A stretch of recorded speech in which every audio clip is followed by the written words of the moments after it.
Bonjour, bonjour ou bonsoir, chers compatriotes. Bande kolabiso, nyonso, mbote labino, banso bawazalendo. Moyenu bonso, banang bateleji, ba mwakula chiluba. Na wasalimia nyinyi wote. Na wasalimia nyinyi wote wa ndugu zetu wa lugha ya Kiswahili. Watoto wa Nord Kivu, Ituri, Sud Kivu, Maniema, Grand Katanga.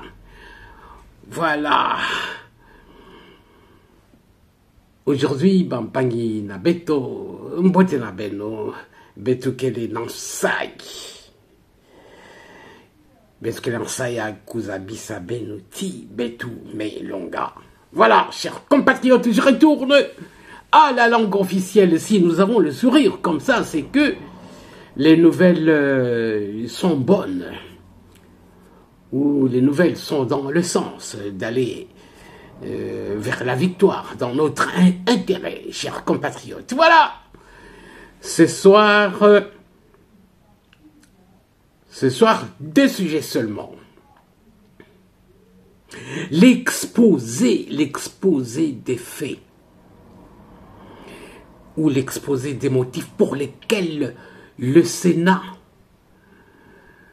entreprend la procédure de levée des immunités de Joseph Kabila. C'est vrai, le premier jour, ce n'était pas clair. Alors, il paraît que le huis clos est prévu dans le règlement d'ordre intérieur. Et oui, vous allez l'entendre de vous-même. J'ai une petite vidéo là-dessus à vous montrer. Éric Nkouba, parmi les preuves accablantes, les preuves sont accablantes et c'est flagrant contre Joseph Kabila. Et ce n'est pas moi qui utilise le mot flagrant, c'est la rapporteure, ou la rapporteuse, mais on dit la rapporteure du Sénat qui étale tous les faits en public, oui, à la RTNC.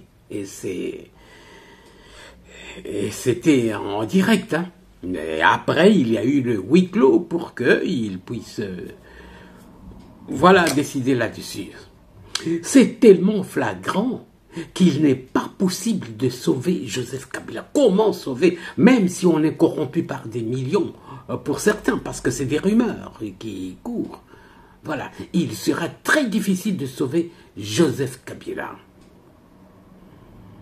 Ou alors, les sénateurs deviendraient ridicules, seraient tournés en ridicule et exposeraient leur état de corrompu. Voilà, chers compatriotes, vous allez écouter ça vous-même. Et le deuxième titre concerne les Rwandais, les Kenyans et les Ougandais qui continuent à nous attaquer. Ils ont été capturés par centaines, vous allez les voir. Ils ont été capturés dans les environs d'Ouvira. Ils venaient pour encercler Ouvira. Permettez, chers compatriotes. À partir de leur carte d'identité, il s'agit des Kenyans. Imaginez, William Ruto continue à attaquer la RDC ensemble avec des Ougandais. C'est des Ougandais à partir de leur carte d'identité. Et puis quelques Rwandais, ils sont minoritaires par rapport aux Kenyans qui sont là et aux Ougandais. Le cessez-le-feu a été décrété. Il y a un processus de signature du deal RDC États-Unis. Également, peut-être aussi États-Unis Rwanda. D'ailleurs, nous venons d'apprendre aujourd'hui que Massad Boulos vient de remettre le texte rédigé par les États-Unis, le texte remis à Félix Tshisekedi et une copie à Paul Kagame. Eh oui, ceux qui doutaient de ce deal, aujourd'hui, ils seront honnis. La France est écartée. Le M23, AFC, tout ça, les Nanga et consorts, ils sont écartés. Même le Qatar, les propositions du Qatar sont rejetées par Donald Trump. Voilà, chers compatriotes. Eh bien, il y a des images, les images parlent d'elles-mêmes, des Rwandais, à partir de leur carte d'identité, des Kenyans. On ne dit pas des Kenyans, hein. Je m'excuse pour ceux qui disent les Kenyans, c'est les Kenyans. Les habitants du Kenya, c'est des Kenyans, pas des Kenyans. Voilà. Et il y a des Ougandais. Voilà, chers compatriotes, alors, je vous laisse un peu regarder la flagrance de Joseph Kabila. Il ne peut pas s'extraire à ça, même avec des milliards qu'il remettrait aux sénateurs. Les immunités seront levées, il ne pourra pas échapper. Si jamais ça arrivait, il y aura dissolution du Sénat. Ça veut dire que les sénateurs seront considérés comme des complices, comme des terroristes aussi. Ce qui est hypothétique. Eh oui, c'est hypothétique. Dans l'allure où vont les choses, à l'allure où va la procédure, Joseph Kabila se verra les immunités enlevées et il sera exposé à la justice. Et j'ai entendu qu'on lui donne les moyens de venir se présenter devant la justice pour se défendre. Voilà, chers compatriotes, suivez. Des faits. Militairement vaincu en décembre 2013 et cantonné en Ouganda, le M23 s'est mis à se réorganiser et à recruter au cours de la période allant de 2017 à 2021. Pour ce faire, il a bénéficié du soutien avéré des forces de défense du Rwanda, RDF, en sigle, et des mercenaires de diverses nationalités. Au niveau interne, plusieurs éléments de preuve attestent qu'il bénéficie également du soutien de M. Joseph Kabila Kabange, sénateur à vie. En effet, interrogé, M. Eric Nkuba a déclaré avoir, le 15 mai 2023, à Kampala, entendu que le sénateur à vie précité conversait avec Corneille Nangaa. Il soutenait au cours de leur entretien que le Rwanda avait un plan visant l'assassinat de son Excellence Félix-Antoine Tshisekedi Tshilombo, président de la République démocratique du Congo. Mais lui avait conseillé au Rwanda la non-exécution du dit plan qui allait faire de la victime un héros national. Il fallait plutôt le chasser du pouvoir par un coup d'État. Toujours lors de son interrogatoire, le même Eric Nkuba a déclaré sans peur d'être contredit que le sénateur à vie, Joseph Kabila Kabange, était en contact soutenu avec Corneille Nangaa. Alors que des présomptions graves, précises et concordantes de collaboration avec la coalition AFC/M23 pèsent sur sa personne, le sénateur à vie prénommé a affirmé, en date du 23 février 2025, au cours d'une interview accordée au journal Sunday Times en Afrique du Sud, que le mouvement terroriste AFC M23 représente les aspirations du peuple congolais et que c'est à tort que le gouvernement de la République démocratique du Congo le présente comme un groupe anarchique, une marionnette d'un État sans revendication légitime. Enfin, toujours de l'Afrique du Sud, où il séjourne, le précité a accordé le 18 mars 2025 une interview filmée au cours de laquelle il a exprimé sa volonté de rentrer au pays le 18 avril 2025 par sa partie orientale, plus précisément par Goma, ville sous occupation de l'armée rwandaise à travers le mouvement terroriste AFC M23. Sa présence dans la ville sus indiquée est confirmée par plusieurs médias internationaux crédibles, notamment RFI, TV5 Monde, AP News, Reuters, African News, The East African, par les tweets de ses proches collaborateurs, ainsi que par M. Serge Tchibens, secrétaire national du Parti du Peuple pour la Reconstruction et le Développement PPRD en sigle, au cours d'une interview accordée à TV5 Monde. Fort de ce double soutien, le M23 a commencé à lancer ses attaques contre notre pays, la République démocratique du Congo. Les premières attaques ont abouti, en date du 13 juin 2022, à la prise de la cité de Bunagana. Sur ces entrefaits, la coalition M23-AFC a sémé morts, viols, pillages, destructions et autres actes inhumains à travers les provinces du Nord Kivu et du Sud Kivu. À titre illustratif et non limitatif, nous pouvons citer les cas ci-après.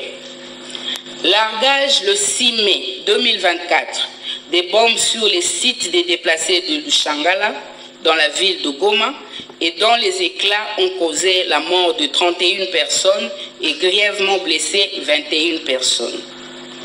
L'occupation en date du 25 janvier 2025 de la ville de Goma, avec l'appui de plus ou moins 4000 militaires rwandais.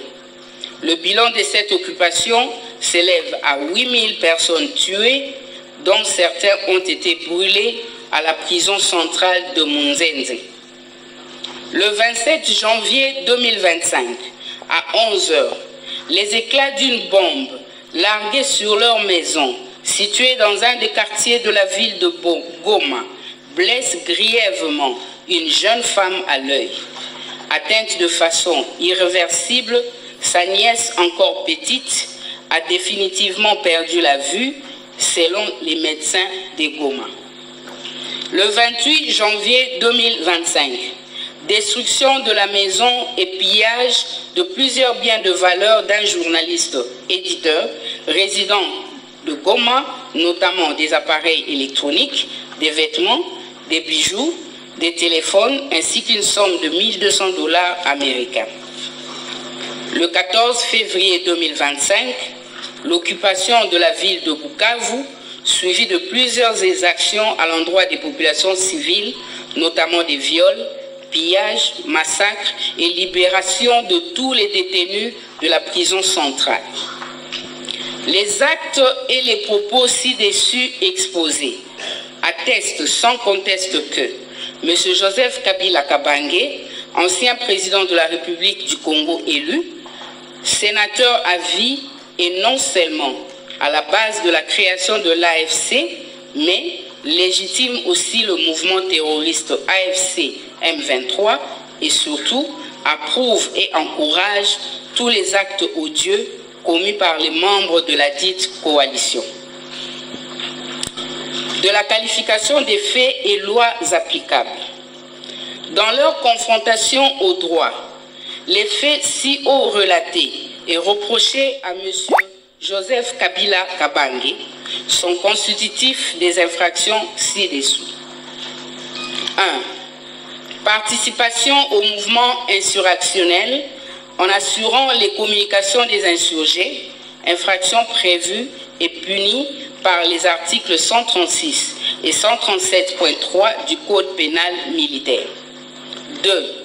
La trahison en entretenant des intelligences avec une puissance étrangère, en l'occurrence le Rwanda, ou avec ses agents, le mouvement terroriste M23 AFC, dans le cas qui nous préoccupe, pour engager cette puissance à entreprendre des hostilités contre la RDC ou pour lui en procurer les moyens, faits prévus et punis par l'article 182 du Code pénal congolais, livre 2. 3. La participation à des crimes de guerre, dont la liste en annexe, tels que prévus et punis par les articles 21 bis.2 ainsi que l'article 223.1a et 2.2 E, V et Z de la loi numéro 15/022 du 31 décembre 2015, modifiant et complétant le décret du 30 janvier 1940 portant code pénal ordinaire. Après la cessation de ses fonctions de président de la République élu, M. Joseph Kabila Kabange est régi par la loi numéro 18/021 du 26 juillet 2018 portant statut des anciens présidents de la République élus, qui stipule en son article 5 que l'ancien président de la République élu est tenu à une obligation générale de réserve, de dignité, de patriotisme et de loyauté envers l'État. Face aux indices sérieux de culpabilité recueillis en son encontre et aux conséquences incalculables des actes par lui posés, la nation congolaise que nous défendons attend de bon droit qu'une occasion lui soit donnée de fournir ses moyens de défense devant la justice.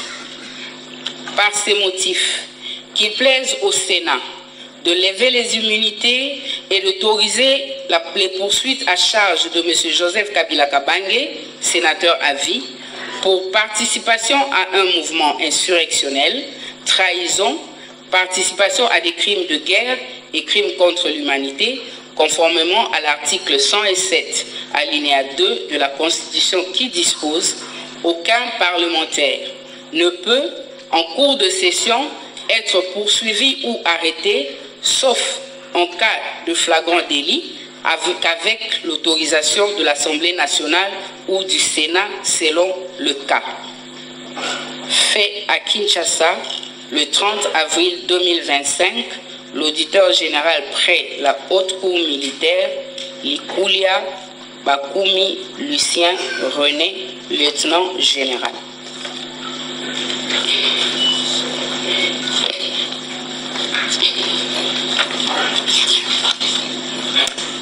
Article 107 de la Constitution, alinéa 2. Aucun parlementaire ne peut en cours de session être poursuivi ou arrêté, sauf en cas de flagrant délit, qu'avec l'autorisation de l'Assemblée nationale ou du Sénat selon le cas. Article du règlement intérieur. Article 11. L'Assemblée plénière est compétente pour délibérer sur toutes les matières relevant des pouvoirs et des attributions, notamment, point 24, autoriser les poursuites judiciaires contre les sénateurs, point 25, lever les immunités parlementaires des sénateurs. Article 224, alinéa 2. En cours de session, pour toute demande d'autorisation aux fins d'instruction, de poursuite, de levée de l'immunité parlementaire ou de suspension des poursuites déjà engagées à charge d'un sénateur, l'Assemblée plénière, après débat à huis clos, constitue une commission spéciale chargée de l'examen du dit réquisitoire. Article 56, alinéa 1er. Les membres d'une commission ou d'une sous-commission spéciale sont désignés par le bureau du Sénat sur proposition des groupes politiques et des groupes provinciaux.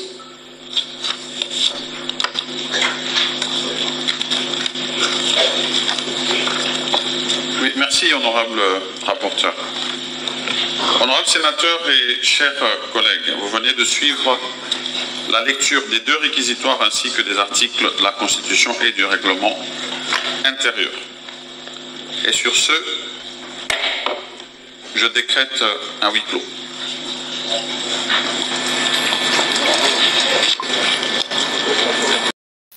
Voici des militaires rwandais en minorité et des Kenyans en majorité, des Ougandais en majorité, des Soudanais, des Somaliens. On le sait à partir de leur carte d'identité. Ils sont faits prisonniers par les FARDC. Voilà ce que nous fait William Ruto du Kenya. Voilà. Alors qu'il y a cessé le feu, le Kenya, l'Ouganda, le Rwanda, des Somaliens, des Soudanais nous attaquent. Les Américains sont en train de voir ça, j'espère. J'espère que Massad Boulos, qui attend signer un accord États-Unis-RDC, va réagir. De toutes les façons, il a déjà averti par téléphone Paul Kagame de retirer toutes ses troupes. Voilà, chers compatriotes, suivez.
Voilà, vous avez bien suivi. Vous avez suivi les vidéos. Vous avez suivi l'exposé des faits contre Joseph Kabila, la flagrance, sa participation à un mouvement terroriste et sa participation au crime de guerre, au crime contre l'humanité et consorts. Et ensuite, la violation du Kenya, de l'Ouganda, du Rwanda, la violation du cessez-le-feu. Ouais, ils nous attaquent. Eh bien, qu'ils continuent, ils auront ce qu'ils veulent. Ils ont essayé d'encercler Uvira, d'attaquer Uvira, mais ils sont en échec. Ils ont échoué.